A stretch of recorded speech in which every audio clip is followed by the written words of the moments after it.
Welcome to Lunch with Legacy Leaders, a weekly talk show with local and national thought leaders on issues impacting the Black community. Now introducing our host, Ms. Anne Marie Sorrell. Good afternoon and welcome to another episode of Lunch with Legacy Leaders. I am your host, Anne Marie Sorrell, and I want to thank you for taking time out of your busy schedule to join us this afternoon. Before we get started with our program, I'd like to thank our sponsors for making this broadcast possible: Broward Health, AARP, the Solid Waste Authority of Palm Beach County, and the African American Black Alzheimer's Disease Initiative at the John P. Husband Institute for Human Genomics, University of Miami Miller School of Medicine. If you or someone you know is experiencing loss of memory or memory problems, please contact their research team for more information at 877-686-6444. Now, to get started, we have a very special guest who has joined one of our longtime partners. I'd like to welcome Ms. Monica R. Richardson, who is the executive editor of the Miami Herald and the El Nuevo Herald. Welcome, Monica.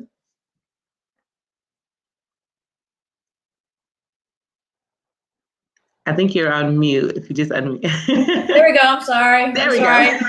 So we have a thing in the office when you don't unmute, you got to put some money in a bowl. So I'll put my money in the bowl right there. Thank you so much. Thank you, Anne-Marie, for having me. I'm excited to be here and honored to be a part of this conversation. Thank you. I know you've had a long list of great legacy leaders here, so I'm honored to be a part of this community. Oh, we are honored to have you here as a part of our community. Well, before we get started, I want to formally introduce you to our guests because we're really excited to have you here in South Florida. So Monica Richardson is the executive editor of the Miami Herald and El Nuevo Herald, and regional Florida editor for McClatchy newspapers, which includes the Bradenton Herald. In this role, Richardson leads the talented team of journalists focusing on audience and digital subscription growth and continuing the brand's tradition in strong journalism, serving an ever-growing and increasingly diverse audience of readers, viewers, and listeners in South Florida. Richardson brings nearly 3 decades of journalism experience in the journalism and local news industry, most recently serving as senior managing editor for the Atlanta Journal-Constitution, part of Cox Enterprises Incorporated. She has held various leadership roles at the AJC in the last 15 years and was promoted to the senior managing editor role in February 2018. Before that, she served as the AJC's digital managing editor, helping to shape and lead digital strategy in a newsroom that has produced award-winning journalism. She brings with her to Miami a successful record as a thoughtful and collaborative leader with a passion for journalism and its mission. She played a key role in Atlanta's digital strategy and growth across platforms, and before joining the AJC, worked as a journalist and leader at newspapers in Lexington, Kentucky, Jacksonville, Florida, and Virginia. In addition, she has served on local nonprofit boards and as a community advocate and volunteer for various organizations. She has a passion for mentoring young journalists and young leaders across the industry. She is also a passionate advocate for diversity, inclusion, and equity initiatives that empower and inspire across generations. Richardson, 50, who looks amazing, grew up in the DC VA area and is the single mother of a busy 8-year-old girl who she adopted from the foster care system at the age of 2. So welcome again, Monica. Thank you so much. You're welcome. So I know I read your bio and everything, but I always feel like there's so much more of a backstory to how people evolved into their career and the role that they currently hold. So in your own words, can you share your journey to becoming Miami's first Black executive editor? Yeah, of course. Thank you. Do you hear anything? Slightly. Okay, let me go off my headphones. How about that? Is that better? I'm hearing my headphones. Okay, is that better? Can you hear me now? Yes. Okay. All right. So really, my journey goes back to a childhood dream for me. I've always wanted to be a journalist. It's all I've ever done. My parents will tell you that the age of my daughter, as a little girl, I really I wanted to be a writer then. My daughter's 8 now, and so I started my career in small newspapers. I wouldn't trade that for anything. I know there are a lot of journalists out there and a lot of people who start big, right? They start at the Washington Post or they start even at the Miami Herald. And but I started at small newspapers outside of DC in Culpeper, Virginia, and then really just worked my way up from a reporter. I think that everything that I have done in my career in every newspaper that I've been in really prepared me for this moment, because I got a chance to see different roles and do different things, even as a reporter. But even though I'm a reporter at heart, I did eventually move into management. But this really is something that has been a dream of mine since I was a child. And not necessarily a dream to be in this position, but I always dreamed of being a journalist. Being a journalist and being a writer is always something I wanted to do. I really, as a part of that journey to getting here, though, owe a debt of gratitude to mentors along the way who either put me in the spotlight or paved the way for me. And I would not be here where I am without those mentors. And because of that, along my journey, I have made it a point to really pay it forward. But I am not where I am without the effort of many others who came before me. And that's both at the Miami Herald and in my career in general. That's a good point. And it's so good to have mentors along the way. We're going to touch on that a little bit later in our discussion. So being the first Black editor, do you think that there's enough representation, Black representation in mainstream media? It's an easy one to answer. I would say absolutely not. While we have made gains and strides, I think the answer is no, because there could always be more representation, right? And but really, the biggest lack of representation is in leadership roles. I think that George Floyd's death and the subsequent protests in Minneapolis and around the world reminded us in journalism that there's this ongoing problem in our midst, and that's the small number of Black journalists in newsrooms nationwide.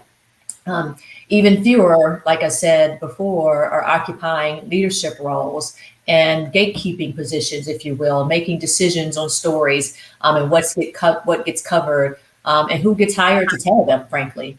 I actually pulled a piece of data for you all, for your audience to know. So an 2018 survey by the American Society of News Editors, and that's the most recent available, found that only 7.19% of full-time newsroom employees were Black, compared to 78.18% white. And only about 1/5 of those Black employees held leadership positions. So really for me and for this industry, the power and the movement has to come around making sure that we have representation at the table, and then that we are being purposeful once we get there, right? I think the recent round of layoffs that newspapers have seen across the country and newspaper closures, we have communities that are news deserts with no newspapers. All of that has really impacted our numbers. So there are a number of reasons that it's happened and why we are where we are. And some of it really, frankly, has to do with what we know is what society's beliefs are around who should be making decisions and who should be leading and who gets the opportunities and who doesn't. Wow.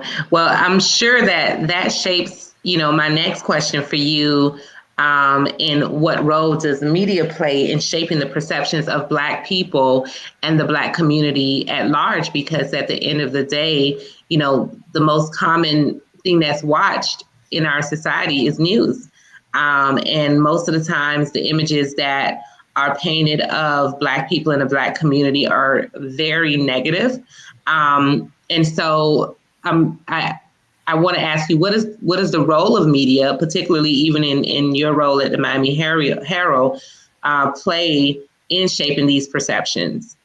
It's a huge role because it can be the first perception about how people, what people perceive and what people think about people in communities.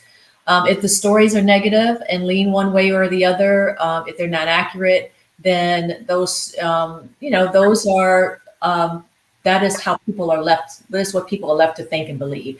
Those are the things that end up at people's kitchen tables and dinner tables, because that's usually when they're watching, in particular, television media, right? And so I think it's really important that also, though, that we understand that it is really a two-way street, right? It is about the media, and I hate that term, the media, because it's so like even media is not monolithic, right? That every entity has its own purpose and serves its own needs, and serves its own communities.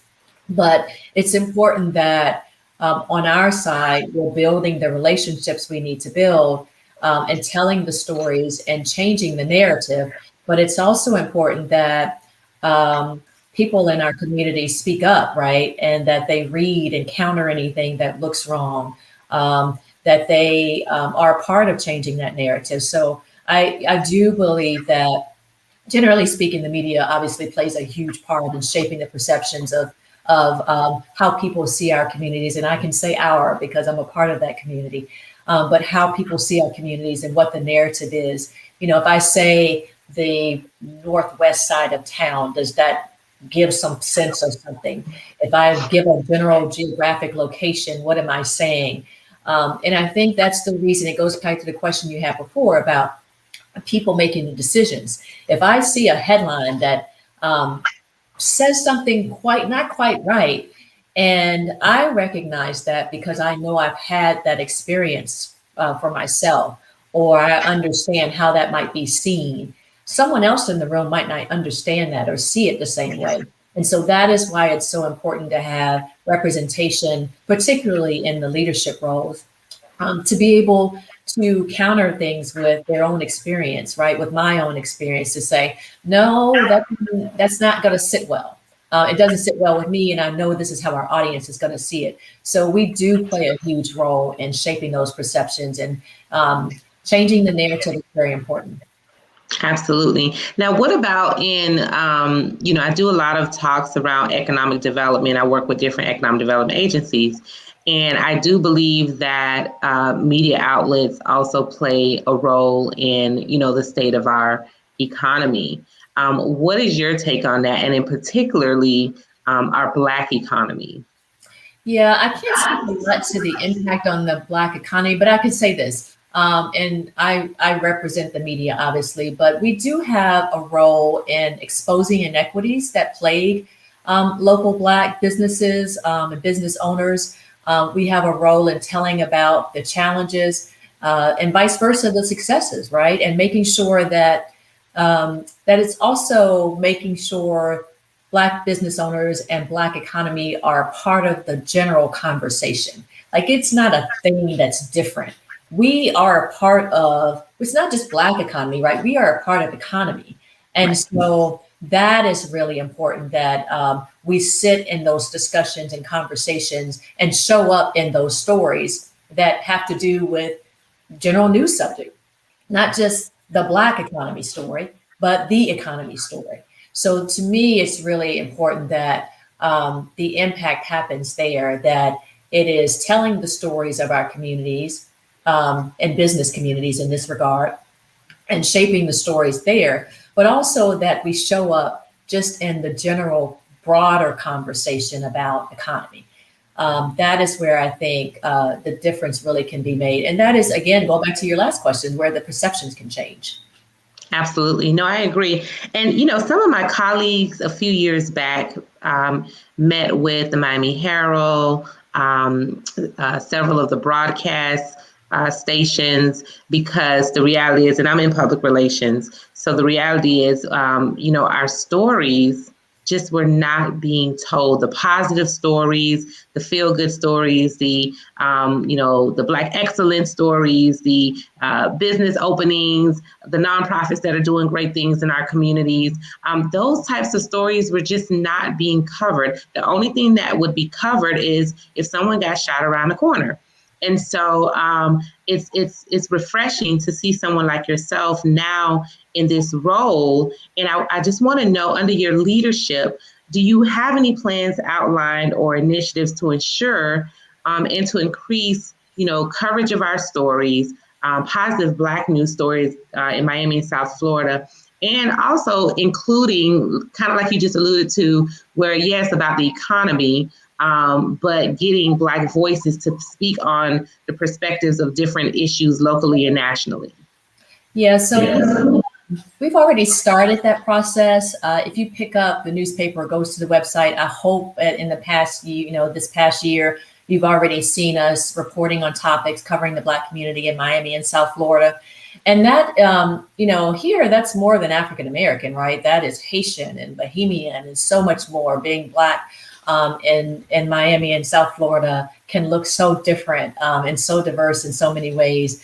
We have a newsletter actually that we just started called the 44%. It started last month. And the newsletter really speaks to the stories and coverage. It promotes our coverage of Black and brown people, communities. And 44% represents the percentage of people who were Black and voted to incorporate the city of Miami in 1896. So that even the 44% has meaning here, right? We have started a series of community listening sessions. They actually started at the end of last year.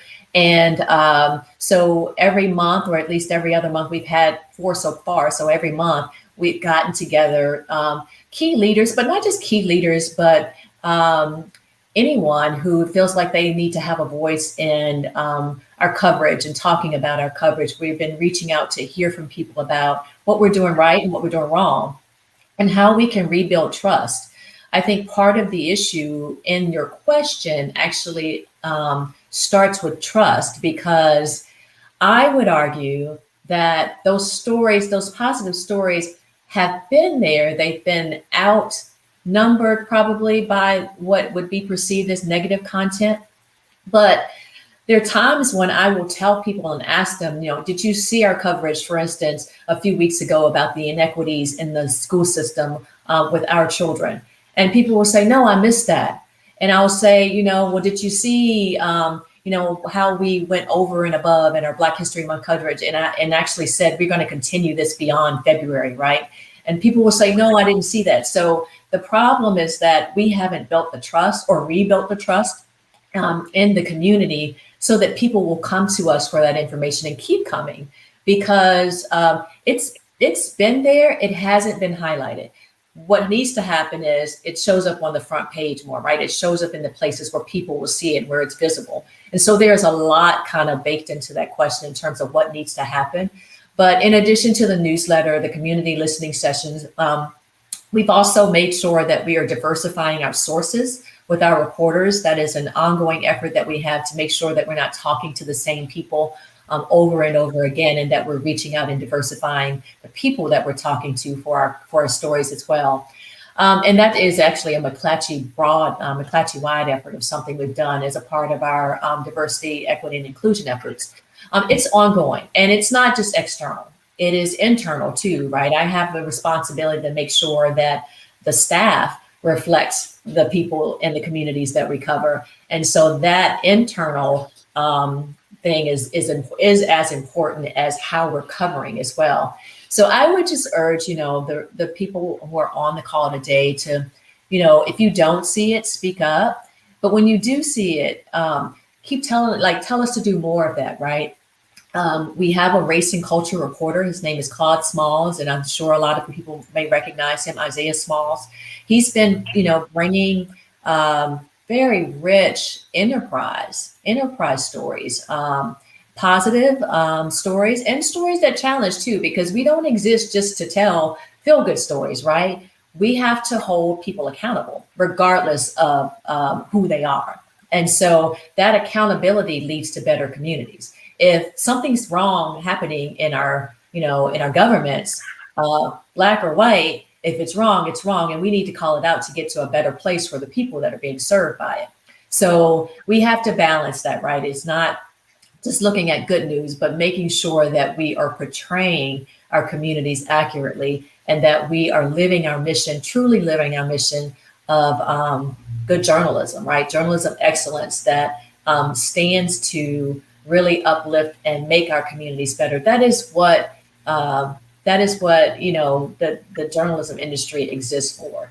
And so I would agree with you that often. And the other thing we've done is, you mentioned crime stories. We've taken a hard look at, are we reporting on, minor crimes that don't need to happen?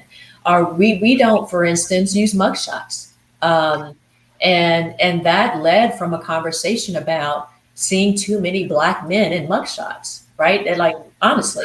And so we made a decision, and that predates me actually, but it is a decision that I was a part of in Atlanta as well. Like, there's so much wrapped up into that question that we have to tackle really on a day-by-day basis, on a story-by-story basis. But yes, there are initiatives. I am here with a purpose, and part of that purpose is to make sure that our communities are represented, and it's among other purposes. But I know I'm here to serve a part of that mission as well.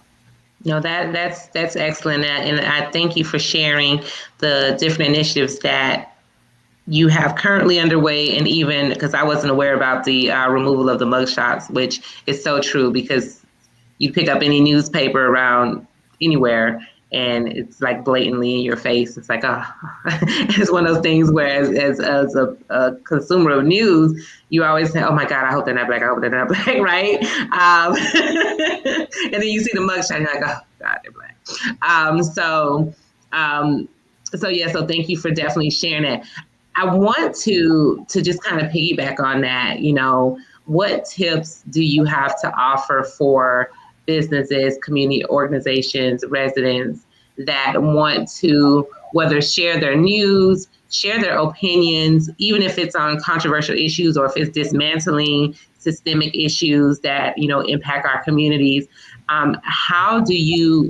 What tips or what advice do you have for those who want to be able to get that information to your editorial team? Of course. So first, I should say that our editorial page editor, Nancy Ankrum, is an African-American woman. And so even our editorial page, our opinion section, is led by someone who understands, the experiences we have. And so there are a number of ways. If you just Google Miami Herald and news tip, you'll get a website and you can submit your tips that way. That website and those tips actively come in and they're filtered and we look for them. Also, if often people say they don't feel like they have access, they don't know how to reach us. And if you search Miami Herald and contact us, if you go to the website right now and scroll down to the contact us, you'll see on the list of the editors, you'll see a list of the reporters, and you will see them listed by what they cover, like what their beats are and what their topics are. Reach out to them. Their phone numbers are there, their emails are there. I think often people expect us, something will happen and people say, well, why isn't the Miami Herald here? And we didn't know about it. And you might argue, well, you should, and you're right. And that comes to going back to building those relationships so that we do know when things are occurring. But there is a place on the website to submit tips and news about anything, right? And also a place to have a conversation with an editor or reporter to find out why we might not be covering something. And obviously we can't, newspapers have gotten smaller. We have fewer resources. And so we have to really be cognizant of what topics and what coverage we are able to provide. One of the things we're thinking about doing is figuring out a way to have more of that neighborhood coverage and offer a place where community organizations and residents can share news that is, really relevant to them and relevant to their place and where they live. So we're looking for that opportunity, but there is a place that you can submit the information. And often I think people think that goes into a black hole, right? But, make sure that your voice is heard. Don't expect us to always know. And reach out and let us know what's happening. And then if we missed something, right, let us know we missed it, right? So we can be there the next time. I think it's really important, again, that we have a two-way communication and that we get back to building that trust between the Miami Herald and the Black community. Absolutely. Thank you for that. Now, in your role, Black woman, you're such an inspiration. And I know you talked about mentors that have helped you pave the way. And I know it's not always other women, men, kudos to men who also provide mentorship and help us excel as well. But what advice do you have for Black girls and women who are interested in a career in media or journalism? So you really answered it for me in that question. I would say find a mentor, find somebody you can trust, find somebody who is going to be different from you, right? Who's not going to agree with you on everything, who's going to challenge you and push you in a direction that you might not want to go. Oftentimes before I even begin to mentor someone, I'll say, I'm probably going to say something you don't want to hear at some point, right? I'm going to tell you you're being unrealistic on something. I'm going to tell you that maybe it's not time to do that yet. But I'm also going to be a champion. So I think first of all, finding a mentor and having a mentor is super, super important to the health of your professional career and the health of you personally, honestly. And then be a mentor, right? I think that, women in our positions and leadership roles or not, we have an obligation to pay it forward, to leave the doors open behind us and beside us and to bring others along. That is with, again, like you said, with all due respect to our men, part of my purpose is to bring other Black women up and to make sure that I have paved the way for their opportunities. And then the other piece of advice I would have for anyone trying to seek a career in the media is to not let others define your path. And I mean that sincerely. I had a moment in my career where I remember an editor telling me, we're not ready for you to do that yet. And I was like, it's not about what you're ready for me to do, right? And so define your own path, right? Use your voice and define your own path. That is really, if I think about it, other than my faith walk, which is a part of my career, I would say the thing that has kept me going is realizing that somebody else is determining what I want to do and where I want to go and what I want to be. Because I might not want to do that thing, or I might want to do this thing, right? But having a mentor, being a mentor, not letting others define your path, paying it forward, all of that to me is what helps build a career in this industry and one that you can be successful in. These jobs are not easy, right? People don't get into journalism to make money. They are usually mission oriented. They really want to change something and do something. That's what I believe. Those are the journalists that I have come into contact with. And so I have a little girl, right? And everything I do for her to inspire her and to make sure that I am making a difference for all the other little Black girls who can see me and say, okay, I can do that, right? They can see our vice president and say, I can do that. And when we're in these roles, that gives people the encouragement that they need to keep going. And so keep going is what I would also say to the audience, is to keep going. Don't let anyone else tell you, no, you can't do that. Every no, you can't do that for me has turned into okay, well, that just means I need to find another door or I need to go a different direction, because if that no is meant to be a yes, I'm going to figure out how to get there. Absolutely. Wow. Thank you. Such great words of inspiration and encouragement. Before and I think you kind of did this, but I guess we can make it a general one for our general audience and listeners. What is a takeaway or golden nugget that you'd like to leave with our listeners today? I would say be a part of the change you want to see. I think the last 2 years have shown us that when we speak up, things happen. And so it's really critical that you be a part of the change that you want to see. That doesn't look the same for everyone on this call and everyone is watching and listening. But whatever that looks like for you, be a part of the change that you want to see. And then I would just say, support your local news organization. It doesn't have to be the Miami Herald, But if you're supporting the Miami Herald, you're supporting me. And I would say if you're supporting, MIA media, support your local news organization, support Black media. That is critical. It is critical to our sustainability. So, and again, just thank you for having me. I had a very warm welcome here to South Florida and Miami, and I'm looking forward to putting roots down here. So, I am at that stage of my career. When I decided to come here, I was not looking for a job. I just turned 50, but I saw an opportunity to make a difference. I saw an opportunity to be a part of the change.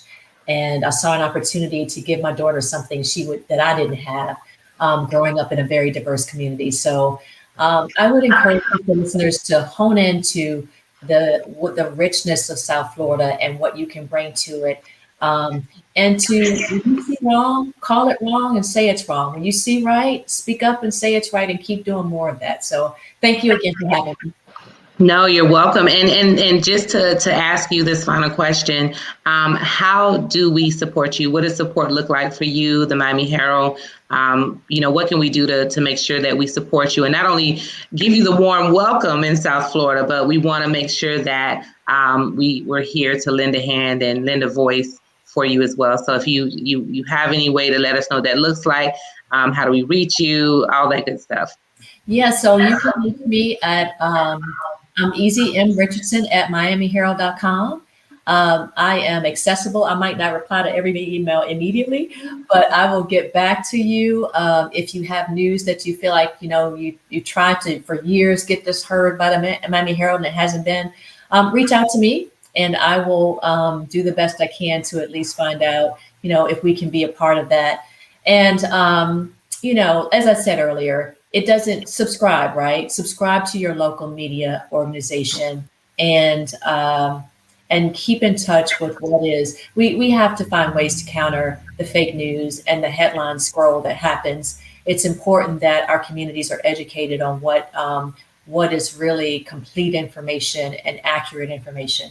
So if you don't do anything else out of this, hear anything out of this, I would urge you to find accurate information and make sure that you challenge it and support it.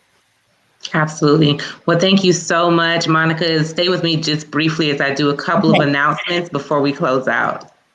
Thank you again to our sponsors, Broward Health, AARP, the Solid Waste Authority of Palm Beach County, the African American Black Alzheimer's Disease Initiative at the John P. Husband Institute for Human Genomics, University of Miami Miller School of Medicine, for making this broadcast possible. Please check out the 2021 most powerful and influential Black business leaders in South Florida, and you can check that out at miamediagrp.com. Also, remember to tune in to our show Soul, hosted by none other than Miss Nikki Jellin, every Wednesday evening at 7 p.m. as we disseminate intellectual entertainment on fashion, art, and culture, relationships, mental health, food, and more in South Florida. And also be sure to share this video. Make sure you mark your calendar and tune in and join us next Thursday at noon. Thank you again and have a great afternoon, everyone. Bye. Thank you.